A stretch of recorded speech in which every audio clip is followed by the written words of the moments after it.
안녕하세요. 입시양명입니다. 370점 표준점수의 합이 나오는 370점대 학생들이 어느 정도 대학에 합격할 수 있었는지 이전의 사례를 가지고 오늘은 두 학생의 사례로 검토해 보도록 하겠습니다. A 학생은 탐구는 1등급이었지만 주요 교과인 국어와 수학 성적이 상대적으로 잘 나오지 않은 상황이었습니다. 2018학년도에 수능 응시를 했었던 학생인데요. 국어 120점으로 3등급, 수학 나형이 121점으로 3등급, 또 생활과 윤리 1등급, 세계사 1등급, 63, 67점 표준점수가 나왔었고요. 또 영어 2등급, 한국사 2등급 해서 전체적으로 탐구는 다 1등급이었는데 지금 국어 수학이 동일하게 3등급, 그러니까 주요 교과에서 성적이 떨어지는 상황이었었어요. 표준점수의 합이 371점, 또 백분위가 258점으로 이 학생의 성적선에서 딱 맞춘 지금까지의 합격선 평균이나 예상 배치 점수를 가지고 2018학년도에 지원 가능한 대학선을 살펴보았었는데요. 학생의 점수선에 딱 맞춰서 지원할 수 있는 학교들이 가군에서는 이제 보통 여대, 성신여대라든지 또 가군에 있는 서울과기대, 또 국민대 이런 선들이 약간 소신상향선에서 고려해 볼 수 있는 학교들이었고요. 또 나군에서는 국민대, 또 지금 보시면 서울여대, 자율전공 쪽 고려해 볼 수 있었고, 또 세종대나 숙명여대 선들이 약간 소신상향할 수 있는 선으로 확인할 수 있었습니다. 또 숭실대 같은 경우는 가군에 있는 학교였는데 사실 표준점수 상으로는 지원 가능선이 나왔었지만 백분위에서 조금 떨어지는 그런 상황이었었죠. 학생은 어쨌든 정시로는 반드시 합격해야 된다. 그래서 나는 안정지원선을 써야 돼요. 라는 생각이었기 때문에 경기권까지 선택의 폭을 넓혀보기로 했습니다. 학생의 성적으로 경기권에서 좀 인지도 있는 학교 위주로 지원 가능선을 살펴봤었는데요. 경기권에서 학생의 성적으로 지원해 볼 수 있는 학교선은 우선 가군에서는 가천대 글로벌이나 가톨릭대 성심교정, 또 단국대 죽전, 또 한국외대 글로벌 캠퍼스 등등을 고려해 볼 수 있었습니다.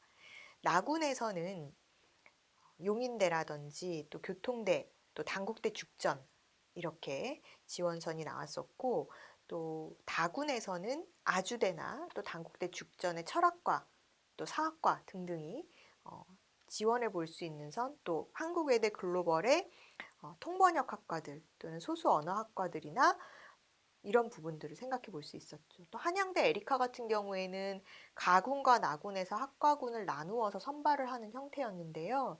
한양대 에리카도 경영학부나 신문방송학과 쪽을 고려해 볼 수 있는 상황이었습니다.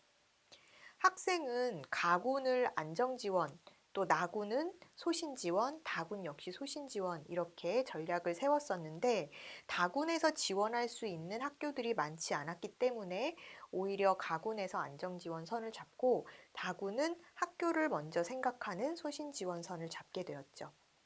학과보다는 학교선을 더 보고자 했었던 학생이고요. 그래서 학과는 학교를 정한 후에 그 학교에서 내 성적하고 맞추어서 봤을 때 모집 인원이나 성적 배치 선에서 조금 더 안정적으로 지원할 수 있는 학과선을 고려했습니다. 따라서 이 학생의 전략은 가군에서는 가톨릭대 성심의 특수교육학과를 지원했었고요. 나군에서는 세종대 경영학과로 소신 지원, 다군도 국민대 중어중문 전공으로 소신 지원을 했습니다. 어문 계열이나 이런 사회과학 계열이나 구분 없이 아까도 말씀드렸다시피 학생이 뚜렷한 목표선이 있는 것이 아니었어요. 그래서 안정 지원하는 학과선은 완전히 정말 합격할 수 있는 선을 생각하겠다. 이렇게 해서 선택을 했었던 상황이고요.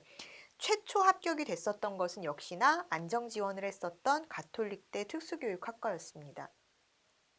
가톨릭대를 합격하고 나서 세종대는 17번째 순으로 추가 합격이 이루어졌었고요.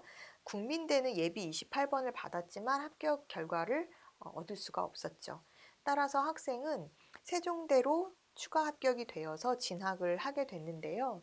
이렇게 이제 본인의 성적이 지금 주요 교과, 아무리 탐구가 1등급이라 하더라도 주요 교과 성적의 성취가 좋지 않았을 때는 사실 안정지원선을 고려할 수밖에 없는 상황이 되고, 또 가군에서 안정지원을 했을 때 물론 학과를 중요하게 보는 학생도 있지만 이 학생처럼 학교선부터 보겠다라는 경우에는 정말 안정지원선이 학교, 학과 모두 안정선으로 선택하게 될 수도 있어요. 그래서 이런 경우에는 사실 최초 합격이 이루어지죠. 하지만 추가 합격이 이루어지는 경우에 본인이 원했던 뭐 서울권에 그래도 내가 갈 수 있는 최대한의 선으로 가겠다라고 한다면 추가 합격으로 진로를 선택하게 되는 그런 상황이었습니다. 자연계열 학생 중에서도 이 학생처럼 표준점 수혜합이 370점대가 나오는 학생이 있었는데 내신 등급이라든지 이런 부분으로 보면 조금의 차이는 있었습니다. 이 학생 같은 경우에는 주요 과목 성적, 즉 국어 수학이 2등급이었고 영어가 1등급, 그 다음에 탐구에서 한 과목이 3등급이 나오는 바람에 탐구 평균이 좀 전반적으로 낮아지는 상황이었죠. 즉 앞에 있었던 인문계열 학생하고 비교를 해보면 주요 교과 성적은 앞에 학생보다 한 등급씩 높은 상황이었지만 탐구 한 과목을 확 못 보는 바람에 전체적인 선들이 조금 낮아지는 그런 상황이 되었다라고 볼 수 있습니다. 학생은 국어가 126점으로 2등급을 획득을 했었고요. 수학 가영이 120점으로 2등급, 화학 원이 61점으로 3등급, 지구과학 원이 67점으로 1등급, 영어 1등급, 한국사 1등급. 이렇게 해서 사실 국어 수학이 2등급, 그 다음에 탐구 한 과목 빼고 나머지는 다 1등급을 받았었던 상황입니다. 표준점수의 합이 370점, 백분위가 268점이 나왔었는데요. 학생의 성적으로 지원 가능한 대학선을 당시의 상황에서 배치 점수를 확인한 결과 가군에서는 건국대 기계공학이라든지 전기전자공학부 쪽을 지원해 볼 수 있는 상황이었고, 또 경희대 지리학과, 동국대 수학교육과나 의생명공학 통계학과 쪽, 또 서울시립대에서는 공광정보공학과라든지 교통공학과 쪽을 고려해 볼 수 있는 상황이었습니다. 물론 뭐 토목공학과 쪽도 있었고요. 또 성신여대라든지 뭐 숙명여대 선들도 생각해 볼 수 있는 선이었는데 지금 이 학생의 경우에는요, 약간 토목, 건축 이런 쪽보다는 또 응용, 뭐 화학, 생명 이런 쪽보다는 뭔가 이렇게 문과적인 성향을 가지고 있는 뭐 산업경영이라든지 뭐 아니면 수리통계 또 아예 뭐 전기전자, IT 이런 쪽을 고려하던 상황이었어요. 그래서 이 학생은 어느 정도 학교선도 중요하겠지만 학과선도 본인이 들어가서 자연계이기 때문에 내가 정말 적응을 못할 것 같은 학과는 가고 싶지 않다. 이게 이제 인문계, 자연계 학생들의 지원 전략을 세울 때 약간 차이점이라고 한다면 학과 선택에서의 차이가 보여지는데요. 사실 인문계 학생들은 웬만큼 본인이 저 정말 못하겠어요 라고 뚜렷하게 할 수 있는 게 있지는 않아요. 그러니까 예를 들어서 무난하게 인문계열, 어문계열, 사회과학계열 다 적응을 할 수가 있고, 물론 이제 수학이 약한 학생들은 경제학과를 갔을 때 대학에 들어가서 고생을 할 수는 있지만 학생들 자체가 뭐 이렇게 특별히 난 그거 못할 것 같아 하는 거는 사실 없거든요. 그런데 자연계열 같은 경우에는 그래도 대학 학부에서의 전공도 어느 정도 진로랑 중요한 연관성을 가지고 있기 때문에 만약에 내가 나는 정말 화학 못하는데 이런 학생을 화학과에 가라고 할 수는 없어요.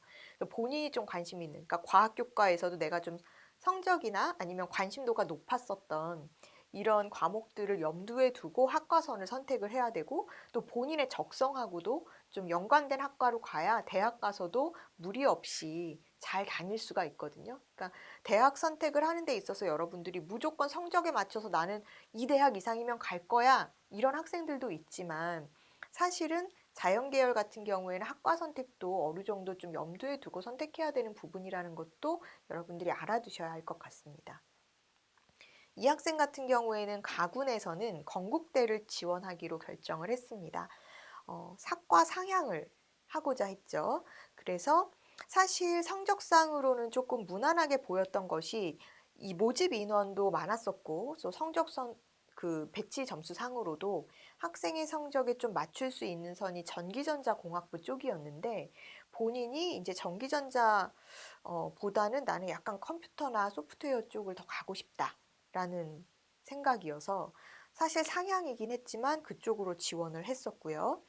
또 나구는 경희대 산업경영. 그러니까 아까도 말씀드렸지만 나 약간 이런 산업경영 이런 쪽으로 생각을 합니다라고 했었기 때문에 나구는 소신상향에서 경희대 산업경영, 다구는 아주대 응용화학 생명공학과. 아주대 이 학생은 그거였어요. 아주대도 사실은 공대 쪽에서는 인지도가 높은 학교고 만만치 않은 학교인데 본인이 이제 경기권을 지원한다라는 생각에서 학과선을 그래도 조금 유용한 학과, 좀 인기 학과 쪽으로 쓰고 싶어 하는 그런 마음이 있었던 것 같아요. 그래서 아주대 응용생명화학과를 선택해서 소신 지원을 했었고요. 결과적으로는 건국대는 불합격, 아주대 응용화학생명공학과는 추가 합격으로 36번째 차례까지 기다렸어야 됐고, 나군의 경희대 국제캠퍼스의 산업경영학과는 추가 합격 8번째 번호로 합격이 되었었습니다. 그래서 사실 최초 합이라는 것은 없었고 결과적으로 이제 경기권, 물론 경희대는 이원화 캠퍼스의 개념이기는 하지만 경기권의 학교로 산업경영학과를 추가 합격 8번으로 합격을 하게 된 상황이었어요. 이 학생이 2018학년도의 성적이었는데 여러분들이 이제 2020학년도 수능을 치른 상황에서 이전까지의 입시 결과를 어떤 식으로 가늠해서 봐야 되는가를 고민을 하실 것 같아서 지금 학생이 만약에 2019학년도 수능에서 동일한 성적을 받았다라고 가정했을 때 2019학년도의 배치 점수로는 이 학생이 지원할 수 있는 학교, 학과선이 어떻게 나오는지 2018학년도와 달라지는지 비슷한 선이 되는지를 좀 보려고 합니다.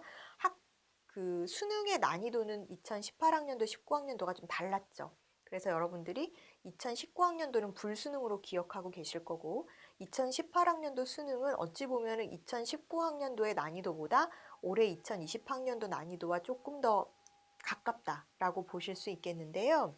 이 학생이 2019학년도 불수능에서도 같은 성적을 받았다라고 가정하면 2019학년도에 이 학생이 지원할 수 있는 선은 지금 가군에서 국민대, 서울과기대, 또 한양대 에리카, 또 나군에서는 국민대, 서울과기대, 또 역시나 한양대 에리카, 다군에서는 상명대, 숭실대, 한국항공대 소프트웨어학과까지 볼 수 있을 것 같고 백부 표준 점수를 기준으로 보면은 이 정도 선이 나오고요. 또 백분위를 기준으로 보면은 학교 선들이 조금 높아지는 것을 알 수 있어요. 그래서 백분위가 이 학생이 그 268점 정도였는데 그 백분위를 기준으로 하면 건국대 전기전자나 컴퓨터, 또 경희대 지리학과, 동국대 화공생물, 서울시립대 교통공학이나 조경, 경희대 국제캠퍼스의 우주나 정보전자 신소재, 또 아주대라든지 이런 홍익대 건설도시공학부 정도가 나오죠.